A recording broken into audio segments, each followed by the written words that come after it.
Good morning, church. Hopefully you've been enjoying being able to wake each morning and intentionally focus your initial thoughts on the fact that you are already loved and valuable, even before you've done anything yet today.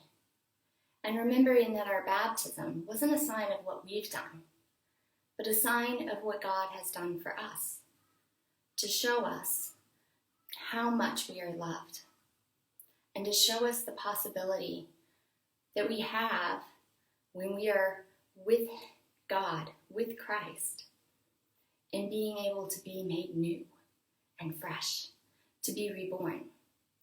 And hopefully you've been able to continue to experience the blessing over the last few days, that as you've gone about organizing and tidying, making the bed, washing the dishes, folding the laundry, cleaning your car, organizing your office, that in these times you've been able to draw closer to God and closer in relationship with those around us and our community, both near and far, those who we see and those who we don't.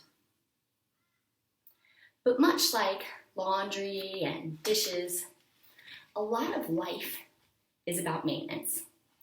And not always just about maintenance of the stuff that we accumulate in life, like the laundry and the dishes and the car, but maintenance of these bodies that we were born with as well. They're no exception to this need to be cared for and tidied. And that's why I'm doing this video in our bathroom, because this is a place where we do a lot of our body maintenance. We have to clean our body, brush our teeth, but we also have to feed our body, exercise our body, rest our body, and even empty our body of waste. And even when we do all these things, our bodies do break down and they get sick.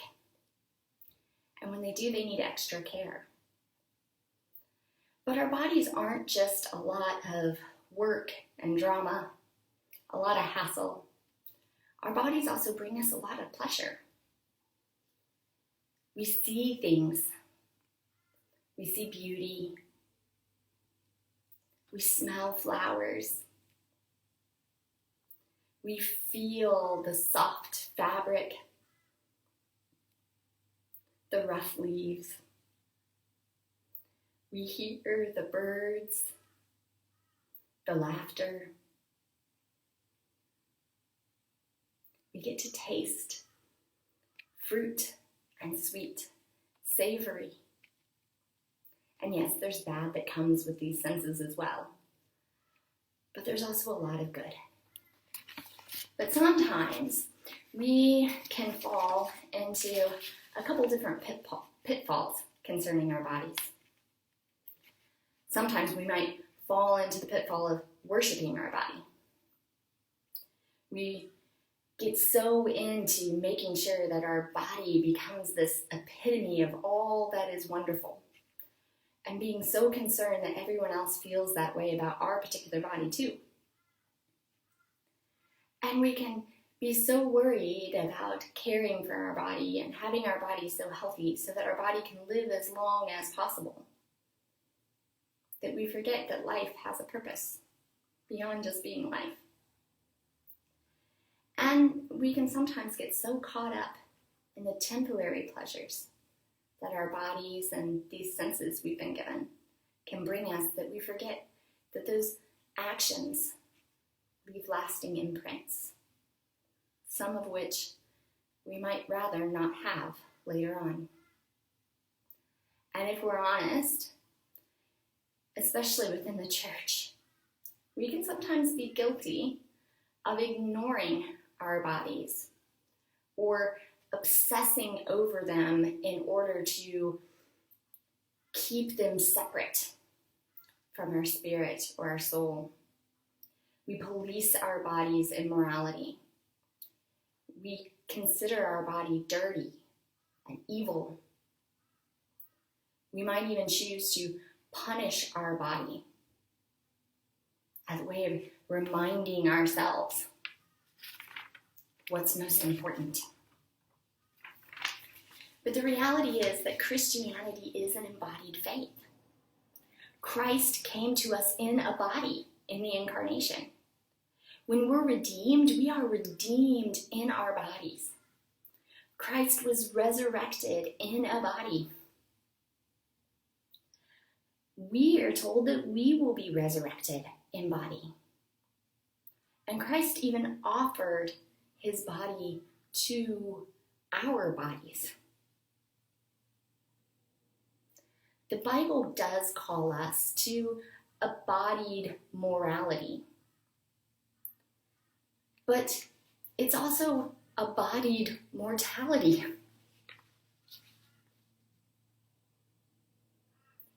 And it's one in which our body and our soul are inseparable.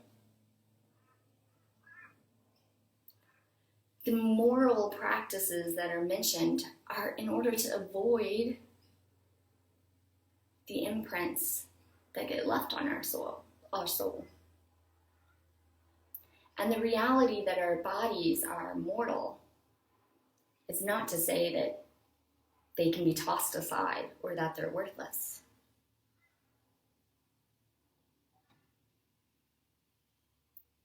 Our bodies are a gift.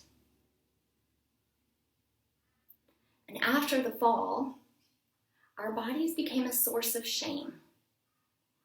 And sometimes even the maintenance of our bodies can be tied to feelings of shame.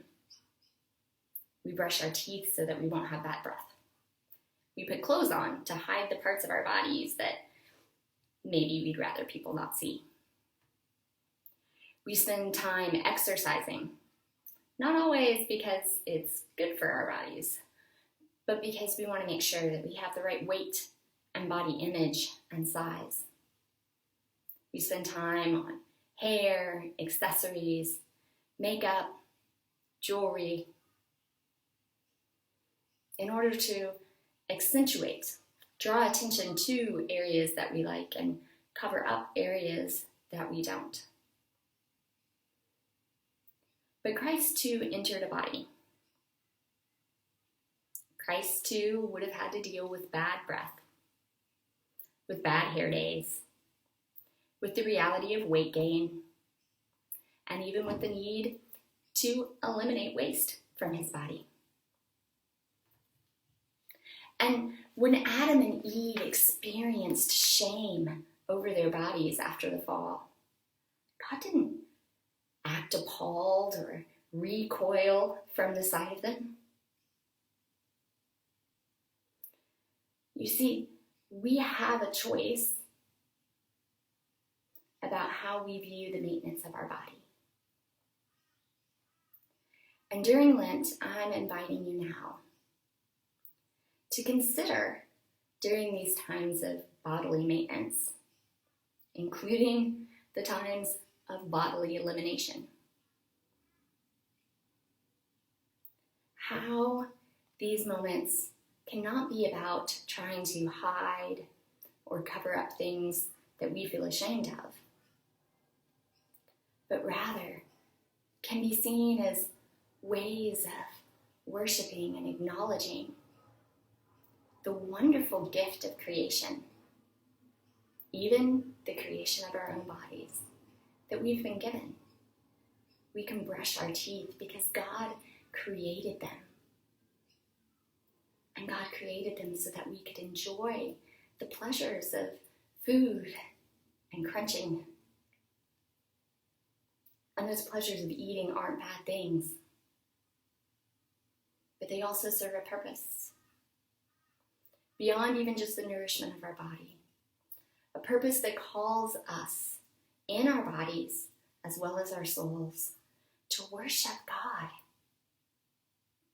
to take joy in the fact that we know a creator who made us in his image, who came to us in flesh, in body, who has experienced all the aspects of having a body,